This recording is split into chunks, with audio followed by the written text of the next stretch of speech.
We are here, the 20th edition of Reggae Sun Ska, live on the Sun Ska web TV, and I'm joined with PROTOJE. Thank you so much for joining me here today. Thank you, thank you. Thank you. So I'm going to quickly jump in. I want to tell you about the time you were first due to play at Reggae Sun Ska a few years ago, and I was due to interview that year, and there was a huge storm. Do you remember that? Yeah, I do, definitely. It completely cancelled the entire day, and we didn't get to meet each other. Yeah, that was like 4 years ago. That was 4 years ago, yeah. You come back since in 2015, and I'm so glad that you are here today. Yeah, thank you very much. Donc la dernière fois que PROTOJE est venu, il y a eu un gros orage, on a dû annuler son concert. Et donc ça fait vraiment plaisir de le revoir ici. So just to sort of take it back to the beginning for you, coming from a musical family, was it an obvious choice for you to enter into the music industry yourself, or was there anything else that you would have done potentially? It wasn't obvious, it's just that it's familiar, and I knew it was possible. Lots of people don't think it's possible to be an artist or musician. So I just knew it was possible, and that gave me the confidence to go after it when I decided to. Donc la question était, tu viens d'une famille de musiciens, est-ce que la musique pour toi est un choix de carrière facile? Est-ce qu'il y a quelque chose d'autre que tu aurais aimé faire? Et il dit que non, pour lui c'était vraiment familier, il sentait que c'était possible, et il a vu que d'autres membres de sa famille étaient musiciens, donc ça l'a mis en confiance. Your mother, known Lorna Bennett, is a singer. Is there any possibility, have you ever collaborated together, or will you ever in the future make any music together? It's always a possibility. I don't like to force things. She did background vocals on my first single, and we work together, like she's part of my team. So, but musically, I mean, we've never really been in studio like that, like since, you know, I've started putting out music often, but hopefully soon enough we can vibe out one day and see what happens. Donc la question est, sa mère Lorna Bennett est une musicienne, elle se demandait si on pouvait attendre une collaboration un jour entre les deux. Il a dit que peut-être, elle a fait déjà des backing vocals sur son premier single, elle fait partie de l'équipe, donc il n'exclut pas peut-être un jour de faire une chanson ensemble. So I want to talk about your song with Chronics, Who Knows. I would normally say it's a big tune, but I think it's transcended that. I think it's an anthem. But what I also love about it is the music video to it. And for me, it's like a postcard from Jamaica. It's so beautiful. What was it like filming that and showing that side of Jamaica? It was fun. I had a lot of fun doing that video, probably the most fun I've had.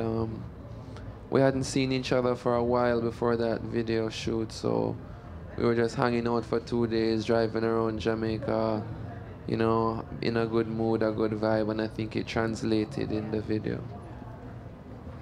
Donc la question était, ta chanson avec Chronix, Who Knows, est vraiment un tube. J'adore aussi la vidéo qui était une carte postale de la Jamaïque. C'était comment le tournage? Et la réponse, c'était vraiment fun, on ne s'était pas vu beaucoup avant, et du coup pendant 2 jours on était dans la campagne jamaïcaine, c'était vraiment super. And what actually really interests me is that, you know, with Who Knows, you've got that sort of picturesque, beautiful side of Jamaica, the blue water, the sea, you know, the lush green. But with your new song, Blood Money, it's really about the darker side to Jamaica that sometimes people don't associate with Jamaica. Is that important to you to kind of express a balanced view of Jamaica, the good and the bad, in your music? Yeah, it's just reality. I just have to sing reality, and once it is there to be talked about, then I'll speak about it. We don't want to fool people. We don't want to. I'm not paid by Jamaica Tourist Board to say good things about Jamaica. I just speak my mind, and you know, it's like the whole world. There's good and bad to everything, to everyone. So this should be no different. Donc la question est, ce qui m'intéresse dans Who Knows montre vraiment une belle image de la Jamaïque, mais quand on prend le titre Blood Money, ça représente un côté vraiment plus dark de la situation en Jamaïque, et il dit qu'il veut chanter la réalité, Il ne veut pas tromper les gens, il veut montrer les choses telles qu'elles sont. Il n'est pas sponsorisé par le tourisme jamaïcain, donc voilà, il veut montrer vraiment les choses telles quelles. And so, yeah, your single Blood Money really does sort of call out the corruption that you can see in Jamaica. But when I look at it and when I see the video, a lot of people in the comments section are saying, yeah, I recognize that. That's happening in my country too. Did you know that when you were writing it, it would have that sort of universal appeal that people elsewhere would be able to relate to your song in such a way? Yes, because I think that everywhere in the world goes through the same thing. No matter how far I travel, it's the same thing everywhere. Same people going through the same problems, and Jamaica is just used as an example. I could have very much put any country's name in there, but I'm more familiar with the Jamaican situation, so I use that as the argument to express, you know, a global situation. Donc la chanson Blood Money met vraiment un doigt sur la corruption en Jamaïque.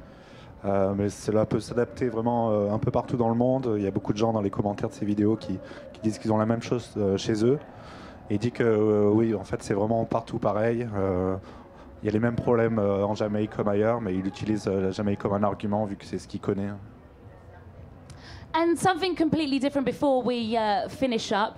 I'm assuming the person I'm going to talk about is your friend, but certainly your countryman, Usain Bolt, is in my country of the UK, in particular my city of London, today about to run, or maybe he's done it already, I don't know, about to run his final race, 100-metre final. Do you have any words for him? What do you think? Do you think he can do it? I never bet against him. He's amazing. He's a really cool individual. I have the pleasure of knowing him personally, and he's very nice to people. He's very accommodating.